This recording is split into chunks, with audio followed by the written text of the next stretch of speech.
स्थैर्य, फलटणकरांचं हक्काचं व्यासपीठ। माजी केंद्रीय कृषी मंत्री तथा विद्यमान राज्यसभा खासदार शरद पवार यांनी काल पुणे अनौपचारिक बैठकीत माढा लोकसभा मतदारसंघामधून सर्वसामान्य कार्यकर्त्यांची इच्छा आहे की मी लोकसभेची निवडणूक लढवावी असं विधान त्यांनी नुकतंच केलंय। त्यामुळे आगामी लोकसभा निवडणुकीमध्ये भारतीय जनता पार्टीचा पराभव करण्यासाठी शरद पवार हे स्वतः रिंगणात उतरणार असल्याच्या चर्चा सुरू झाल्यात।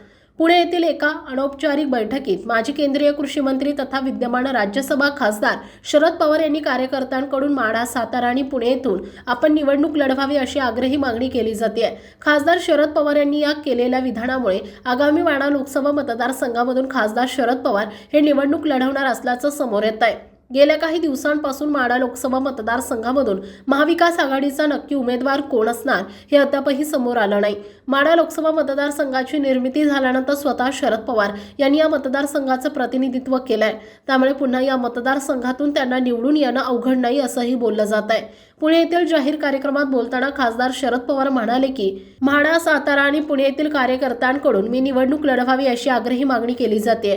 गत 4 वर्षांपूर्वी मी निवडणूक लढवणार नसल्याचं जाहीर केलं होतं, परंतु आताची परिस्थिती तशी नाही।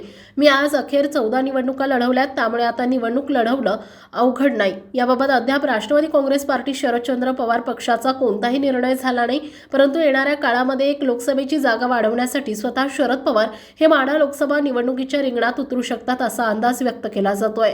आपल्या परिसरातील ताज्या आणि महत्त्वाच्या बातम्या पाहण्यासाठी स्थैर्य न्यूज चॅनलला YouTubeवर सबस्क्राइब करा आणि बेल आयकॉन प्रेस करा।